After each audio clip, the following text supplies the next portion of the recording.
Should I get plastic surgery? Am I depressed? What if I want to have more sexual partners after I get married? These are some of the questions that I will be answering today. I'm Genevieve Angelson. I'm an actress, a writer, a somatic healer, a New Yorker, an Angelino, often an insomniac, and I like to make whispered ASMR videos about my experience being all of those things for roughly 20 minutes once a week. If that is the kind of thing that you like to fall asleep to, please like and subscribe to my channel and send your questions to asmrwithgenevieve@gmail.com.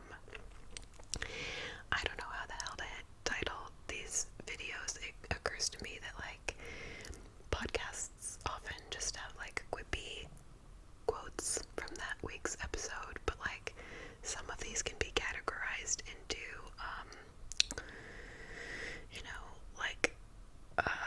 show business stuff. Sometimes they can't. These are all just advice questions about relationships and mental health, and so I don't know.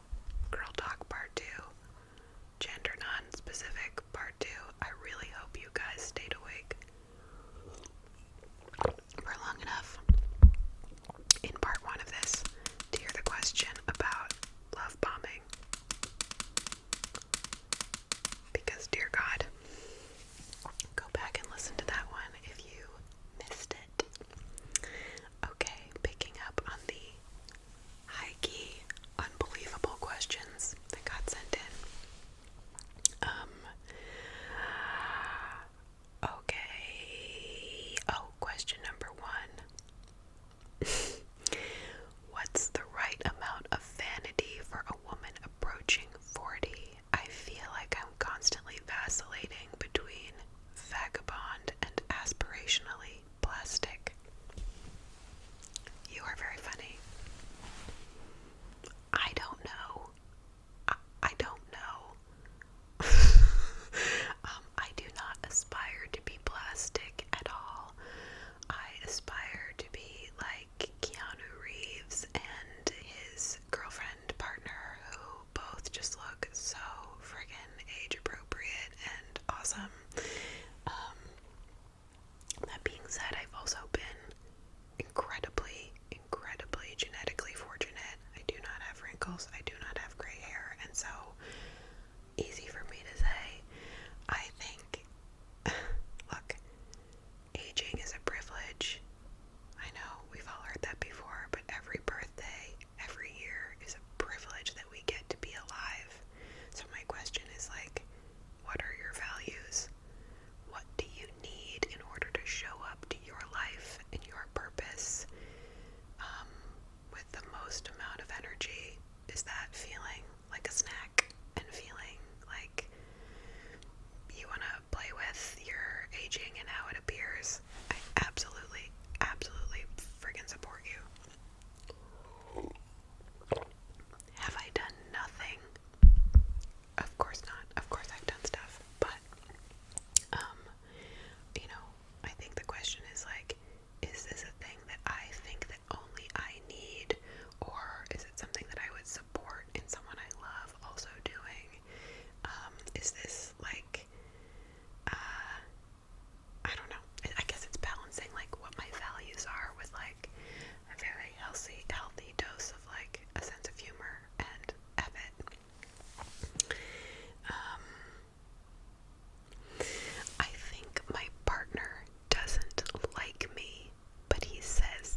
sphere of control and their work to meet.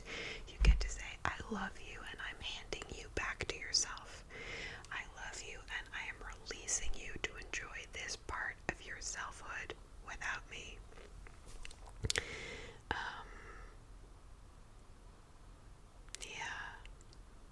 I don't know.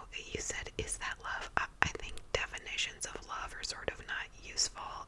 It sounds like they love you, and maybe not all of you, and that is like absolutely everyone, I think. Okay, so yeah, just like, do you want to change this thing, or are they asking you to be a thing for them that they need to be for themselves? Next question. I'm 25. What are 3 things I should do before I turn 30 to avoid regret? Age is trash. Age is trash. Meaningless markers. Save 10% of every paycheck. But like, newsflash, you will have regret. You will have regret. I can't tell you what that is for you. You know, I think one thing that we often take for granted is just our physical wellness. You are in the body you will be in when you are 90. It is this same body. Are you worshiping it? Are you enjoying the hell out of it? Are you delighting in everything that it can be and can do?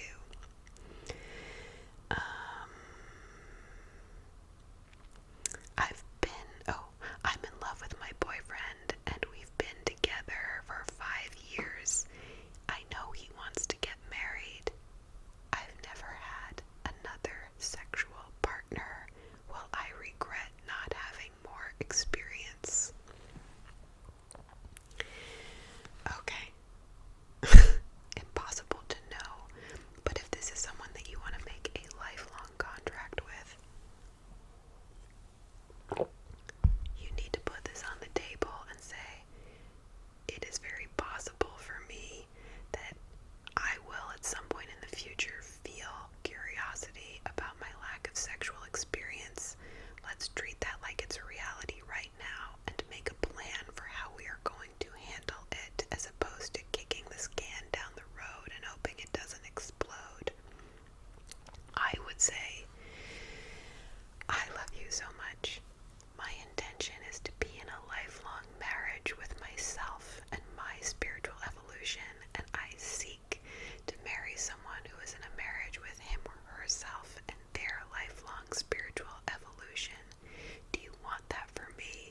If it involves a sexual exploration, is that a thing that you can learn how to participate with your jealousy or your insecurity, or you're feeling threatened around? Then my next question is like, do you have to get married? Is it a thing that you are doing on autopilot? Yeah, I don't know. I mean, whether or not you get married, it doesn't sound like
else, like time with my favorite people, or even people I really like. If you don't really like them, why don't you want to give up on lifelong friendships? I understand that that might be like a lot of conflict for you, but fuck that. You have one life. Friendships, I've said this a million times, relationships are vessels for healing. I think that different friendships come close to your shore and move away again like boats on the water, depending on like what is front and center for you right now, what kind of energy and what you are healing, who you relate to. And friendships are not monogamous, so like the great news is you can have a lot of friends and spend more time with certain people and less time with others. But it sounds like what needs healing is like people pleasing.